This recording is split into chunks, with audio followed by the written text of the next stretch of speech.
When the Galactic Empire declared war, humanity's envoy laughed and unfolded a newspaper. Story. The Grand Hall of Accord had been designed to intimidate.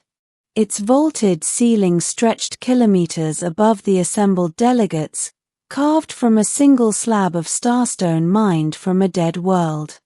Gravity was subtly increased at the center dais, just enough to remind lesser species of their place when addressing the Galactic Empire.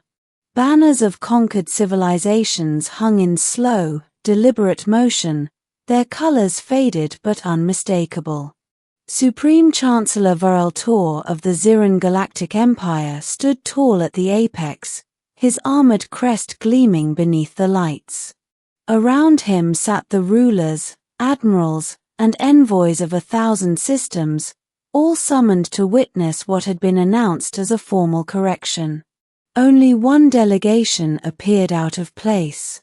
The human envoy sat alone at the lower podium, boots crossed casually, jacket unbuttoned, posture relaxed to the point of disrespect. Ambassador Thomas Reed looked less like a representative of a rising interstellar power and more like someone waiting for a delayed train. Varel's voice boomed through the hall. "Let the record show," the Chancellor declared, "that the Galactic Empire has tolerated humanity's expansion, industrialization, and militarization beyond acceptable limits." Murmurs rippled through the chamber. Many species watched the human with thinly veiled anticipation. Humans were new, dangerous, loud, but still untested against the Empire's full might. The Empire, Varel continued, has therefore voted unanimously to declare a state of war against the united human systems. Effective immediately. The words echoed, heavy with finality. Several delegates recoiled, expecting panic. Instead, the human envoy laughed. Not a nervous chuckle. Not a forced diplomatic smile. A genuine, amused laugh. The sound cut through the chamber like a blade. Varel's crest flared in outrage. "Explain yourself, human." Ambassador Reed leaned forward, reached into his satchel, and calmly unfolded a thin sheet of processed cellulose. A newspaper. He smoothed it out on the podium, adjusted his glasses, and glanced down as if checking the weather. "Sorry," Reed said, still smiling. "I just didn't expect this today." The hall erupted. "Is this mockery?" shouted a karate lord. "Has humanity gone mad?" hissed a Seleuan priest. Varel slammed his staff into the dais, restoring silence. "You find our declaration amusing?" Reed looked up, thoughtful. "Amusing isn't the word I'd use. More like predictable." He tapped the newspaper lightly. "You see, back home, we've been running scenarios. War games. Historical parallels." He glanced up again. "This headline? It's from 3 days ago." Varel narrowed his eyes. "Read it." Reed cleared his throat. "Empire signals imminent hostilities, markets unmoved." The hall went quiet. "You anticipated this?" Varel asked slowly. Reed shrugged. "When a centralized empire starts posturing at its borders, restricting trade, and calling emergency sessions while pretending it's about stability. Yeah. We've seen that movie." He folded the paper once. "Didn't end well for the empire. The Ziran Empire struck first. They always did. Within hours of the declaration, imperial fleets surged into human border systems.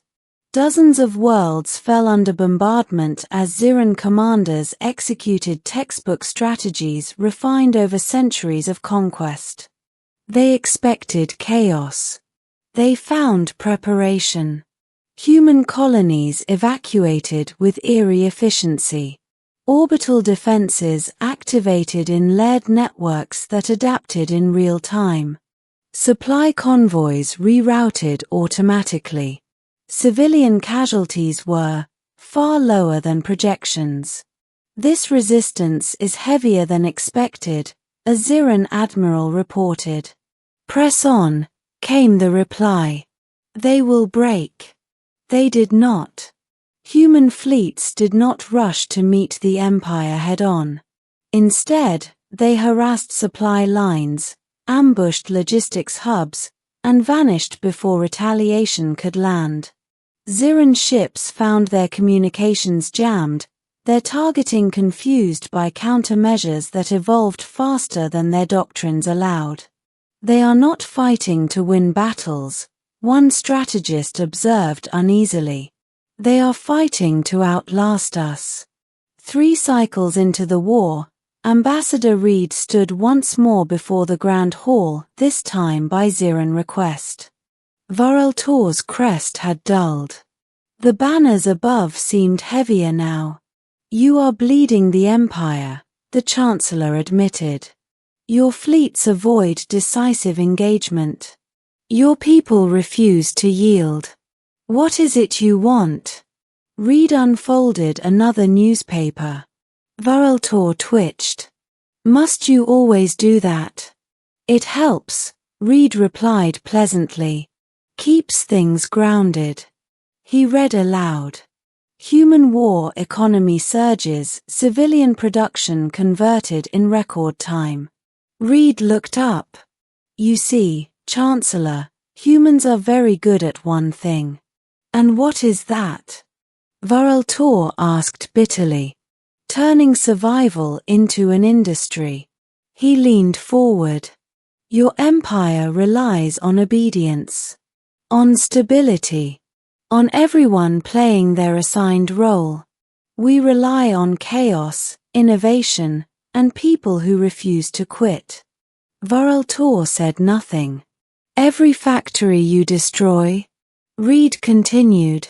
2 more spin up somewhere else. Every ship you kill teaches us how to build a better one. Every civilian you threaten turns into a volunteer.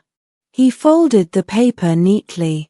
You declared war like it was a proclamation, Reed said. We heard it like a challenge. The turning point came not with a battle, but with a strike.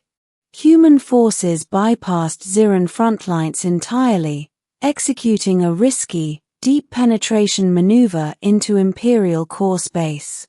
Using experimental FTL jumps that violated accepted safety margins, they appeared where no enemy fleet should have been able to reach.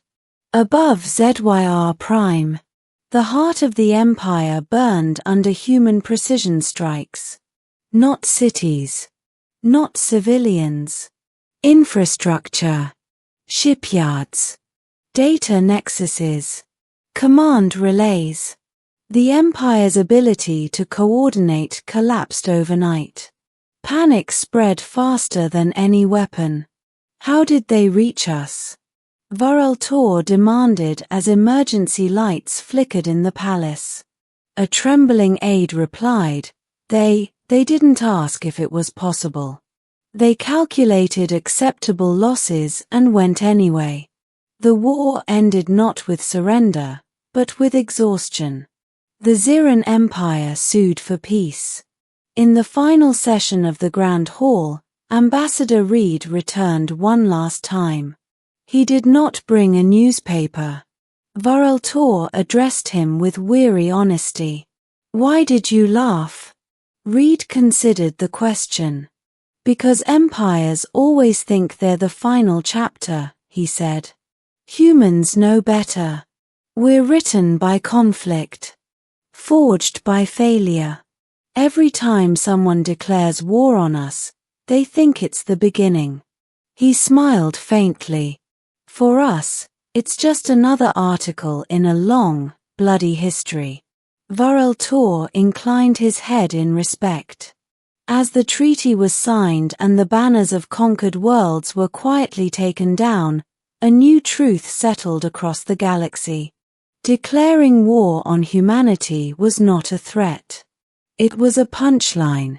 And humans, having read the headline a long time ago, were already writing the ending.